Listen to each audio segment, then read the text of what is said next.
الكريم أعوذ بالله من الشيطان الرجيم بسم الله الرحمن الرحيم لله ملك السماوات والأرض يخلق ما يشاء يهب لمن يشاء إناثا ويهب لمن يشاء الذكور. زمانہ جاہلیت میں عورت ذلت کی دلدل کے اندر گری ہوئی تھی.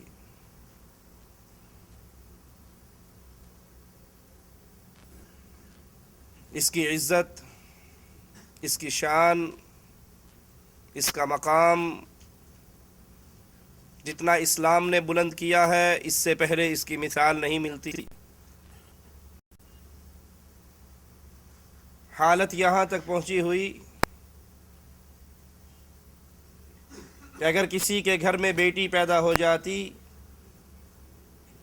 تو شرم کے مارے اپنے چہرے کو چھپا لیتا تھا.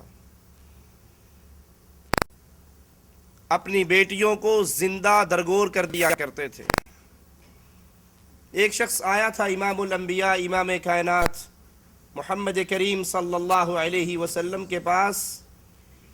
اسلام لانے کے لیے اس نے اپنے ہاتھ کو بیعت کے لیے آگے بڑھایا اور پھر ہاتھ کو پیچھے کھینچ لیا. رسول کریم صلی اللہ علیہ وسلم اس سے پوچھتے ہیں تو ایمان لانے کے لیے تو نے ہاتھ آگے بڑھایا تھا بیعت کے لیے، پھر پیچھے کیوں کیا؟ وہ کہنے لگا میں مسلمان تو ہونا چاہتا ہوں لیکن میری ایک شرط ہے، اور وہ شرط یہ ہے کہ میں نے بہت بڑا گناہ کیا ہے، بہت بڑا پاپ کیا ہے. اگر میرا یہ گناہ معاف ہو جائے پھر میں ایمان لے کر آتا ہوں. اور وہ گناہ کیا ہے؟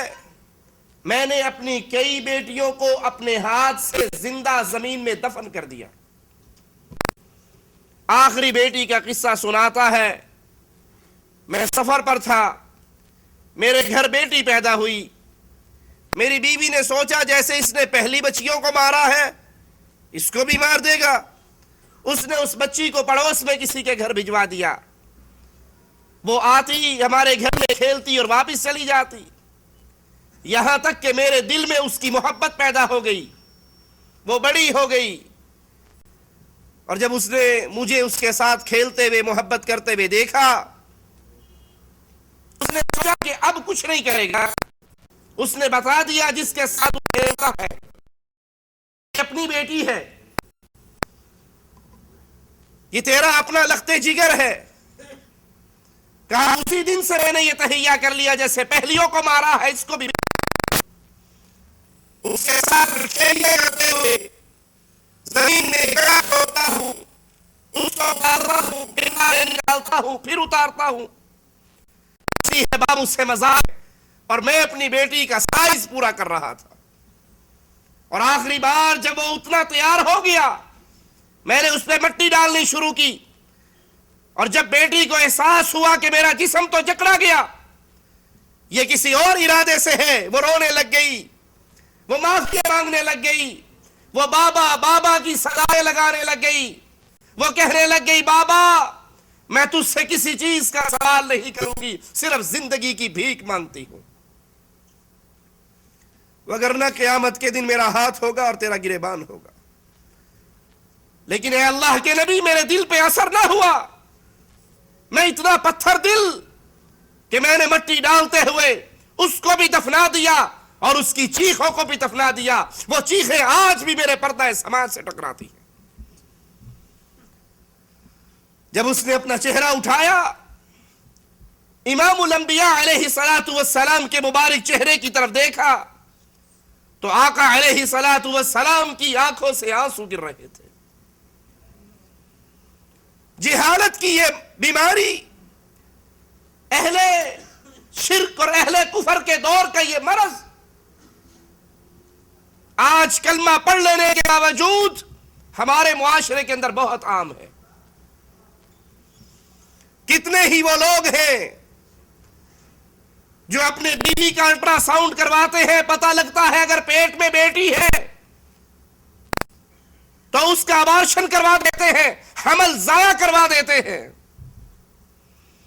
کتنے ہی بے وقوف وہ نوجوان ہیں جنہوں نے اپنی بیویوں کو 2 یا 3 بیٹیوں کے پیدا ہونے کے جرم میں طلاق دے دی.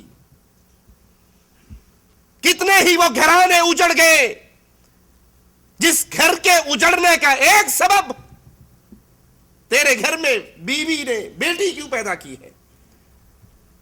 کتنی وہ ظالم ساس ہے جو اپنے بیٹے کے گھر کو اجاڑ دیتی ہے, اس کو طلاق دینے پہ مجبور کرتی ہے کہ پہلی بیٹی ہوئی, دوسری بیٹی ہوئی, تیسری بیٹی ہوئی, اور وہ نہیں سمجھتی کہ یہ بیٹیاں دینا, یہ بیٹے دینا بیوی کا کام تو نہیں ہے. یہ عورت کے اختیار میں تو نہیں کہ وہ اپنے پیٹ سے بیٹی نکالے یا بیٹا. للہ ملک السماوات والارض, زمین و آسمانوں کا, آسمانوں اور زمین کا بادشاہ اللہ ہے.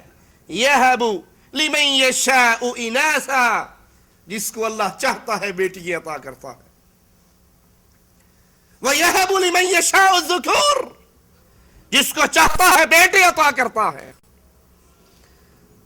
اور 3 دن پہلے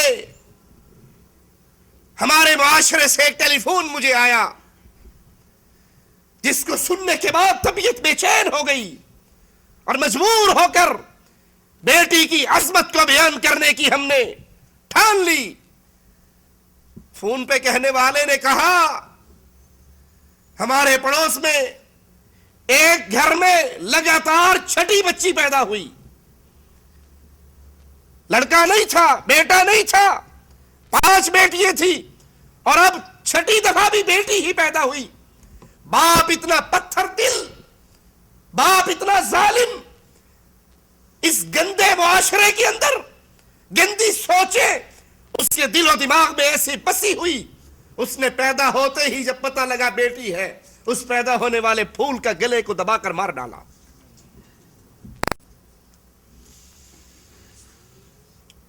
لیکن ان بطش ربک لشدید, یہ جرم کرنے والوں, بیٹی پیدا ہونے پر اپنی بیوی کو طلاق دینے والوں, اپنی بہو کو طلاق دلوانے والیوں, اپنی بچوں کو مار دینے والوں, گھروں کو برباد کر لینے والوں, ان بطش ربک لشدید, تم جو چاہتے ہو کر گزرو, لیکن بھولنا نہ کہ رب کی پکڑ بڑی سخت ہوا کرتی ہے. یہی ظالم جس نے اپنی 6ٹھی بیٹی کو گلا گھونٹ کے مار دیا, تیسرے ہی دن ایکسیڈنٹ ہوا اور یہ بھی مر گیا. اللہ کی پکڑ بڑی شدید ہے.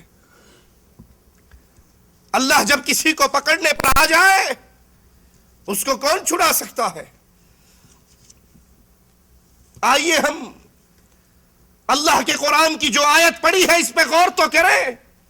شریعت اسلامیہ کے مسائل پہ, شریعت اسلامیہ کے دلائل پہ عقل کی کھڑکیوں کو کھول کر, دل کے دریچوں کو وا کر کے سوچیں اور دیکھیں. اللہ کی شریعت میں بیٹی عار ہے, بیٹی ذلت کا سبب ہے, بیٹی بدنامی کا سبب ہے, بیٹی پیدا ہوتے ہی مر جانے کا حق لے کر آئی ہے, یا بیٹی پیدا ہوتے ہی ماں کو طلاق دلوانے کے لیے آئی ہے.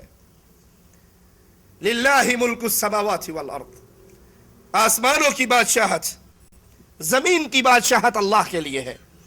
یخلق ما یشاء, جو چاہتا ہے پیدا کرتا ہے.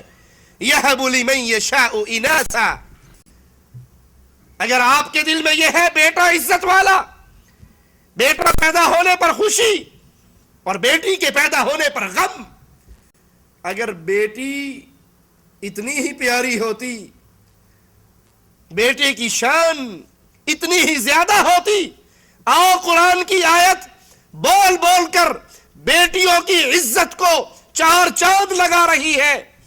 اللہ نے کہا یخلق ما یشاء, وہ جو چاہتا ہے پیدا کرتا ہے. یہب لمن یشاء اناثا, جس کو چاہتا ہے بیٹیاں دیتا ہے اور جس کو چاہتا ہے بیٹے دیتا ہے.